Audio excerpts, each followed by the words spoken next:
सुप्रभात।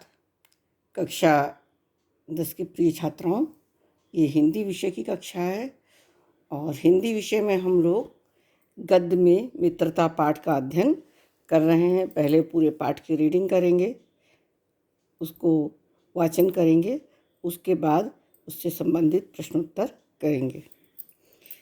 देखिए, हम लोगों ने मित्रता का पहला पैराग्राफ पढ़ लिया था, आज उससे आगे पढ़ेंगे। जो उन्होंने कहा कि युवा अवस्था में जब पुरुष बाहर निकलता है तो उसे मित्र बनाने की होड़ लगी रहती है।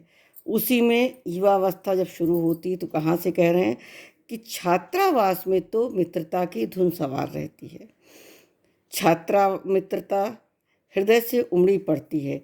पीछे के जो स्नेह बंधन होते हैं उसमें ना तो उतनी उमंग रहती है, ना ही उतनी खिन्नता। बाल मैत्री में जो मग्न करने वाले आनंद होता है, जो हृदय को बेधने वाली ईर्ष्या और खिन्नता होती है, वह और कहाँ।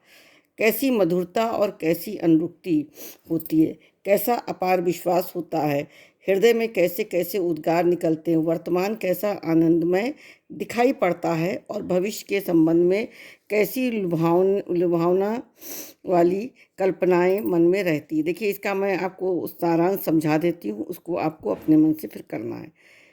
युवा अवस्था में जब छात्र या पुरुष या महिला छात्रावास में जाती है तो माँ बाप परिवार से दूर होते हैं।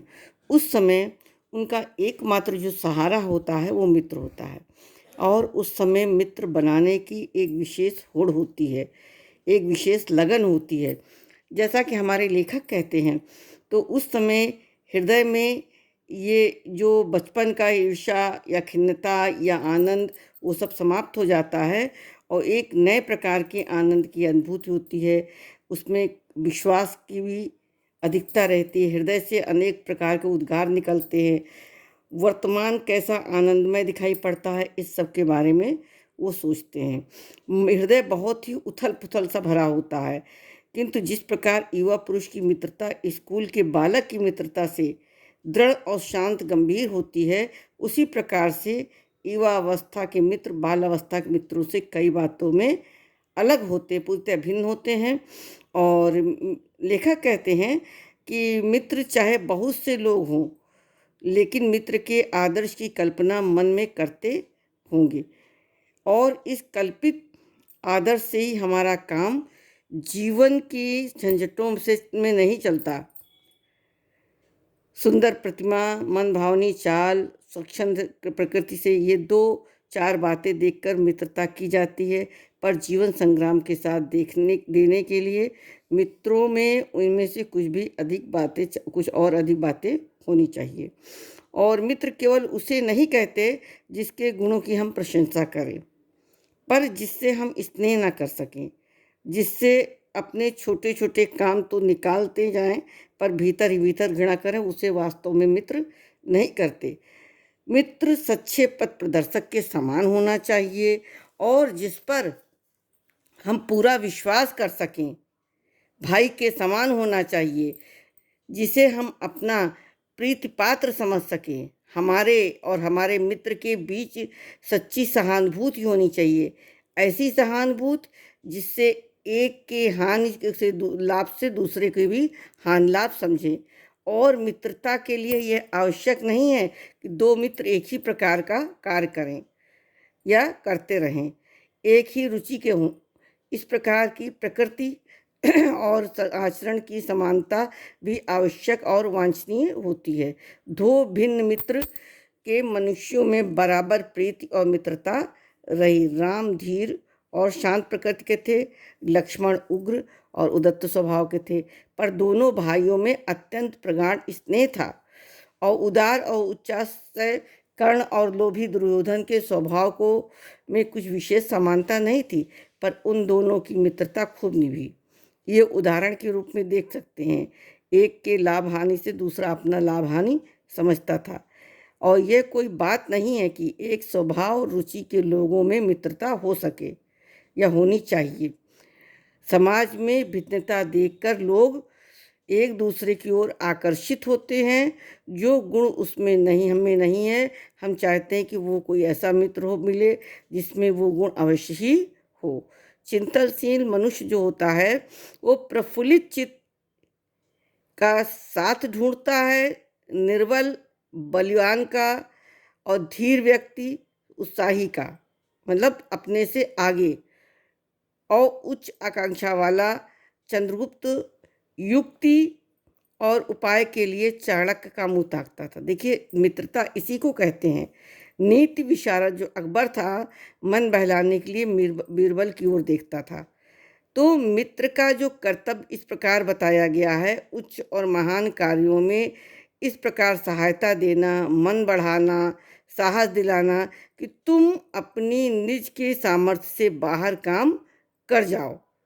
और यह कर्तव्य उसी से पूरा होगा जो दृढ़ विचार, दृढ़ चिंता चितवाला, सत्य संकल्प का हो। इसलिए हमें ऐसे ही मित्रों को खोज में रहना चाहिए जिनमें हमसे अधिक आत्मबल हो। हमें उनका पल्ला उसी प्रकार पकड़ना चाहिए जिस प्रकार से सुग्रीव ने राम का पल्ला पकड़ा था। मित्र हो तो प्रतिष्ठित और शुद्ध हृदय वाला हो, मृदु और पुरुषार्थी हो, शिष्ट और सत्यनिष्ठ हो, जिससे हम अपने को उनके भरोसे पर छोड़ सकें और यह विश्वास कर सकें कि उनमें किसी प्रकार का धोखा नहीं है। और इस तरीके से जो बात मित्रों के संबंध में कही जा रही है या बताई गई है, वही जान पहचान वालों के संबंध में भी ठीक है। जान पहचान के लोग ऐसे हों जिनसे हम कुछ लाभ उठा सकते हों, जो हमारे जीवन को उत्तम और आनंदमय बनाने में हमारे सहायक हों, यद्यप उतनी नहीं जितने गहरे मित्र दे सकते हैं। मनुष्य का जीवन थोड़ा है, उसमें खोने के लिए समय नहीं होता है। यदि काका और गा हमारे लिए कुछ नहीं कर सकते, ना कोई बुद्धिमानी या विनोद की बातचीत कर सकते हैं, ना कोई अच्छी बात बतला सकते हैं, ना सहानुभूति या ढांढस बंधा सकते हैं, ना हमारे आनंद में सम्मिलित हो सकते हैं, हमें कर्तव्य का ध्यान लेकिन दिला सकते हैं, तो ईश्वर हमें उनसे दूर ही रखे। ऐसे लोगों को मित्र न बनाएं। हमें अपने चारों ओर जड़ मूर्तियां नहीं सजाना है। आजकल जान पहचान बढ़ाना कोई बड़ी बात नहीं है। कोई भी युवा पुरुष ऐसे अनेक पुरुषों को अब पा सकता है जो उनके साथ थिएटर जाना देखना पसंद करें, नाच गाने में जाएं, फिल्म देखने जाएं, सैर सपाटा करने जाएं, भोजन का निमंत्रण स्वीकार करें। और यदि ऐसे जान पहचान के लोगों से कुछ हानि नहीं होगी तो लाभ भी नहीं होगा, पर यदि हानि होगी तो बड़ी भारी हो जाएगी। इसलिए सोचना चाहिए कि तुम्हारा जीवन कितना नष्ट हो रहा। यदि जान पहचान के लोग उन मनचले युवकों में से निकले जिनकी संख्या दुर्भाग्यवश आजकल बहुत बढ़ गई है, तो यदि उन सौदों से निकलें तो अमीरों की बुराइयों और मूर्खताओं की नकल किया करते हैं, दिन रात बनाव श्रृंगार में रहा करते हैं, महफिलों में हो हा ही करते रहते हैं, गलियों में घूमते रहते हैं, सिगरेट का धुआं उड़ाते हैं। ऐसे नवयुवकों से बढ़कर शून्य निसार और सोचनीय जीवन और किसका है। वे सच्ची बातों के सच्चे आनंद से कोसों दूर होते हैं। इसके लिए ना तो संसार में सुंदर और मनोहर उक्ति वाले कवि हुए हैं और न संसार में सुंदर आचरण वाले महात्मा हुए हैं। इसलिए उनके लिए ये बड़े बड़े वीर अद्भुत कर्म कर गए हैं और न बड़े बड़े ग्रंथकार ऐसे विचार हमारे लिए छोड़ गए जिनसे मनुष्य जाति के हृदय में सात्विकता की उमंगें उठती हों।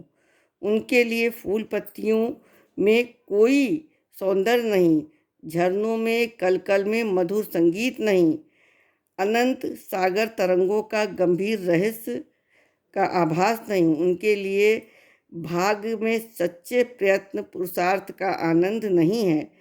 उनके भाग्य में सच्ची प्रेम नहीं है, सुख नहीं है, कोमल हृदय नहीं है, हृदय में शांति नहीं है। तो ऐसे लोगों को जो अपनी इंद्रियों के विषय वासनाओं में लिप्त हैं, जिनका हृदय नीचासियों और कुत्सियों विचारों से कलुषित है, ऐसे नाश उन्मुख प्राणियों को दिन दिन अंधकार में पतित होते देख कौन ऐसा होगा जो तरस नहीं खाएगा। ऐसे प्राणियों के साथ नहीं करना चाहिए। तो इसको बच्चों, इसके आगे का थोड़ा सा मैं आपको बाद में समझाऊंगी। इसको थोड़ा सा आप लोग ध्यान दे करके पढ़ लीजिएगा, और इसके बाद आगे समझाने के बाद इससे संबंधित प्रश्नोत्तर अभ्यास प्रश्न कराएंगे।